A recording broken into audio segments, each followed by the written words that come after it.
अब चिनिनको लागि केही न केही नयाँ काम त पक्कै गर्नुपर्छ। अब चाहिँ म यो पानीबाट चाहिँ सुरु गर्छु। अब सुरुवात चाहिँ पानीबाटै गर्नुपर्छ।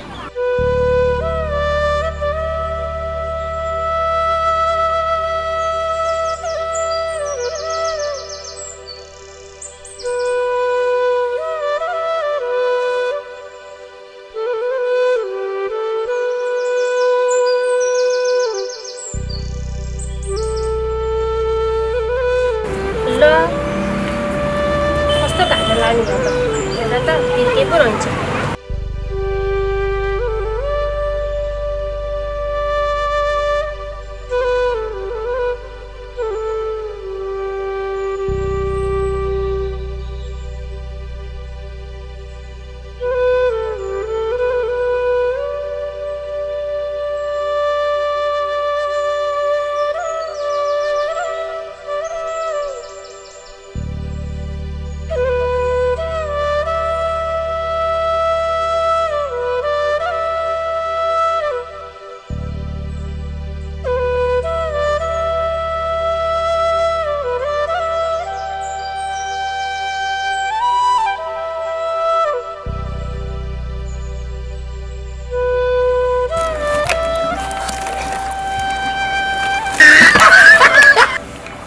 गाह्रो पारेको यो सबै कुरा सिक्नुपर्छ।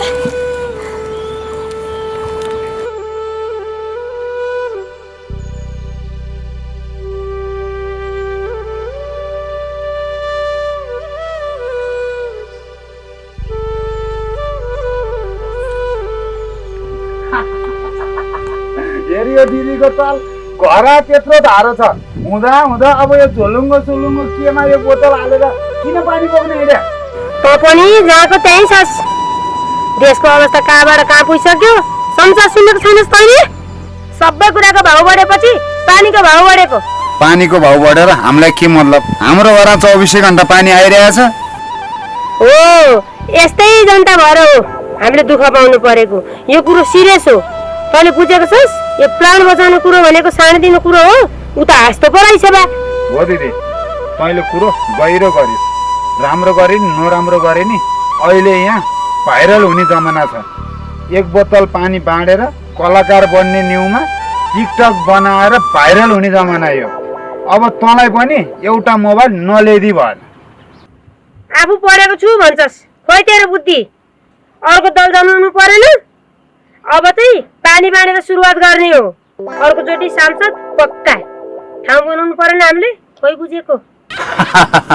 यसले हँसाएर मार्ने भाइ होइन। तैँले बोतलमा भवारी पानी बोकेर गर्न खोजे चाहिँ कुरो के हो? यत्रो गरुको बोक्दा मलिस हिँड घरै गएर कुरा गरौँ ल। आइज या भाइ सांसदै बनिन्छ भने त 100 चोटि मर्न तयार छु। ल ल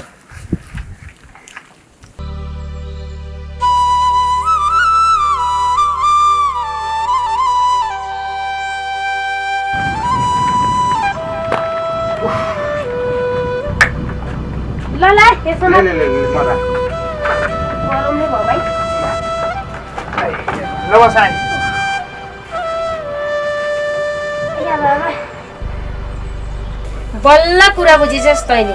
किनिसकेपछि महँगो मोबाइल किन्दै नि फेरि मलाई। अहिले त घर खानापिना केही नभए नि हुन्छ, मोबाइल नभए त बाँच्न सकिँदैन बाबु। ल दिदी त पिर नगर।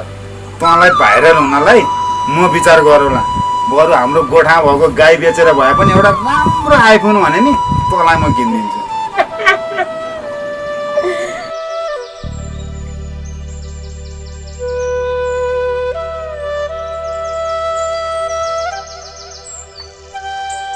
भएको नभएको कुरा देखाउने, चाहिने नचाहिने कुरा सुनाउने, त्यति एउटा सलाइको बट्टो त छ नि। अनि त्यो सलाइको बट्टो भएन भने समाजसेवा गरेको भनेर कसरी देखाउने त? त्यही भएर त तँलाई सलाइको बट्टो किन्दे भनेको हेर दिदी, अहिलेको आधुनिक जमानामा मान्छे भुलाउने खेती नगरे एकदमै बाँच्नलाई गाह्रो छ। कुरो गम्भीर छ। हाम्रो सहरमा सहरवासीहरू कतै पानीको मूल्य बढी भएर पानी नै खान नपाएर मर्ने त होइन? अब त कुरो बुझिस् होला नि? माने दिदी तँलाई तेरो दिमाग कम रहेछ त? नपढेको भनेर हेर्न पाइने रहेछ त? माने दिदी हामी जस्तो अलि कम पढेका मान्छेले पनि त देश चलाउन सक्थे नि। पढेकाले मात्र देश चलाउनु पर्छ भन्ने छ त? कुरा यति मात्रै फरक हो कि पढेकाले धेरै महँगी छ, खर्च धेरै छ, टन्न पैसा कमाऊ भन्छ। अलि कम पढेकाले हाम्रो देश जलसतको धनी छ, पानीमा नुन हालेर खाए नि मरिँदैन भन्छ।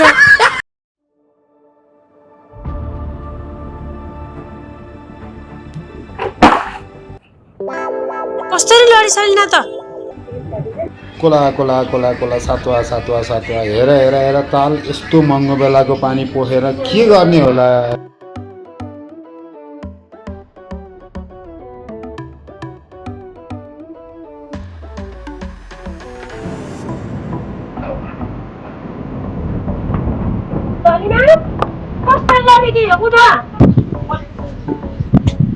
के भएको हेर्दा यो सलिना पनि के भएको के सलिना? काम लाग्नु भनेको आफ्नै परिवार त हो नि, के साह्रो रिसाएको के? उठ छोड्दै दिदी, आजकल सामानको मात्रै भाउ बढ्यो भनेको हाम्रो भाउजूको पनि भाउ बढेर पैसा दिन हुने भयो। के भयो?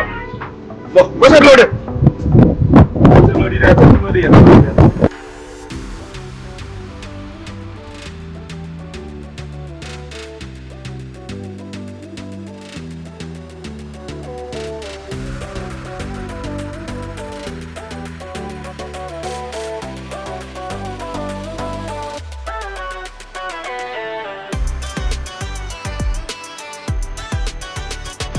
ल हेर यता बेसमा झुकिए जस्तो छ। हुन्छ दिदी, त्यो मेरो 8-10 बल्याङ लड्यो नि केही हुनेवाला छैन, होइन त भाउजू? बैठाउनु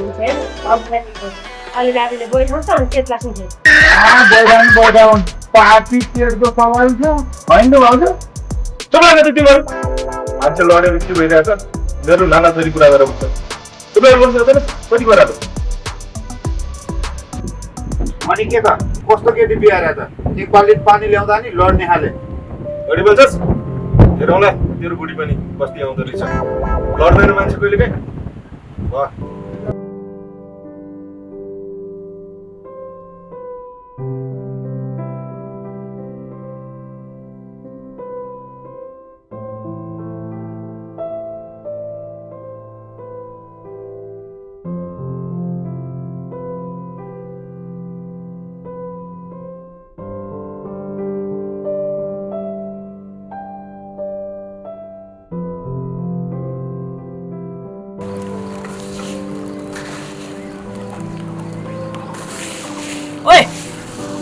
भात पकाइनस्? यहाँ भोक लागिसक्यो मलाई। खानु पर्यो आफै पकाएर खाए भयो नि। तिम्रो नोकर हो र? अनुहारै हेर्न मन नलाग्नेको पनि हेर्नु परेको छ। अब घर नआउ पनि भएन। कसले हेर भने त नहेर भने हैन? अहिले अति नै गर्ने भई मलाई। त्यो रुपाले पाठ पढाएर राखेकी छ यसलाई। पहिलाको जस्तो रोजिन हैन। पैसा ठिक पारेको कि हैन? पैसा के रोल राख्दिया छ पैसा? यो सारा सम्पत्ति मेरो बाउको हो। सब बेचेर रिल्याक्स गरेर हिँड्छु। के गर्छ जा गर। जति आनन्द लिन्छौ नि त्यसको दोब्बर पीडा दिन्छु म तिमीलाई। बुझ्यौ? तँ जस्तो भुसुनुले मलाई पीडा दिने के सुन्नु पर्यो यो?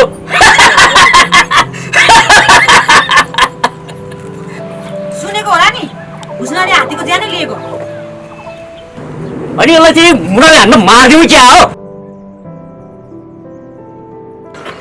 ल हान त।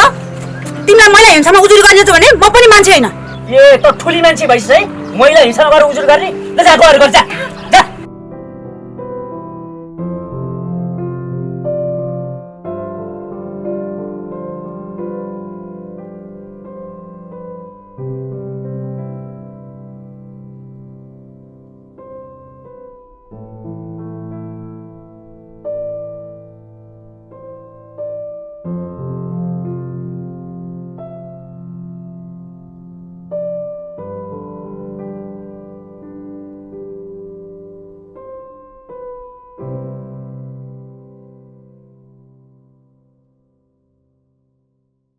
आन्टी सुन्नु न। हजुर बाबु। तपाईँलाई रूपा दिदीको घर कहाँ हो थाहा छ? को मैले त चिनिन नि त। नयाँ नयाँ देख्छु। म यहाँ नयाँ हो। म यहाँ रूपा दिदीलाई खोज्न आएको। तपाईँले रूपा दिदीलाई चिन्नुहुन्छ? को रूपा? भीमदाईको छोरी रूपा हो? भीमबाकै छोरी हो। तपाईँले घर देख्नु भएको छ? देखाएको छ नि बाबु। को हो रूपा तिम्रो? मेरै दिदी हो। चुनावमा भोट हाल्न आउनुभएको, घरै फर्किनु भएन भने दिदीको न्यास लाएर म आफै आएको खोज्नलाई। दिदीको घर चाहिँ कहाँ हो? ए ती रूपाको घर त्यही चौतारा मुनिको घर हो नि। ए त्यही चौतारा मुनिको घर हो? हो बाबु हो। ए यति बेला लाग्ने हो? हो ए हस् हस् धन्यवाद।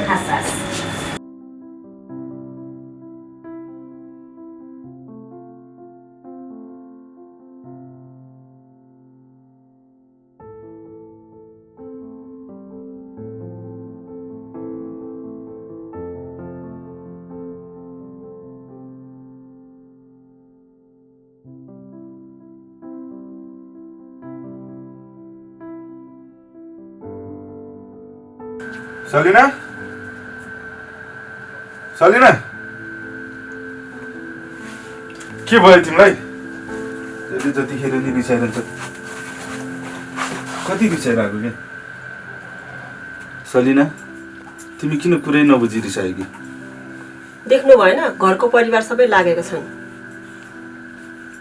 सलिना तिमी जहिले यो केटकेटी जस्तो नगर न। अहिले हामीलाई साह्रै अप्ठ्यारो अवस्था परेको छ। जेसुकै होस्, यो सब मलाई बेकार लाग्छ। जतिसुकै घाटा भयो जाने हो बजार। कस्ती छौ है सलिना तिमी? मेरो भावना कहिल्यै बुझ्दैनौ। मैले पनि गर्न सकेको भए म पनि यहाँ किन बस्दै होला र? तिमी नै भन त। के खुसी हुनु म? उही बेलामा रानी बनाएर पाल्छु भनेको होइन? पालेको ताल यही हो। ओह्रालो लागेको मृगलाई बाछोले नि खेद्छ भन्थ्यो, हो रहेछ। कमाइ नभएपछि आफ्नै श्रीमतीले पनि हेप्दो रहेछ। मलाई नबुझ्नेलाई मैले पनि बुझ्नुपर्छ भन्ने केही जरुरी छैन। ल भइगयो नि त। अब हिँड माथि सुत्न जाउँ। नरिसाउ अब। सुत्नु परेको छैन मलाई। म यही तल सुत्छु। हेर्नु छैन तिम्रो मुखसुख? यो छोरी मान्छेको जातले छोरा मान्छेलाई मर्नु न बाँच्नु बनाउँदो रहेछ। अब यो व्यवहार कसरी सल्टाउने होला मैले? हे भगवान्।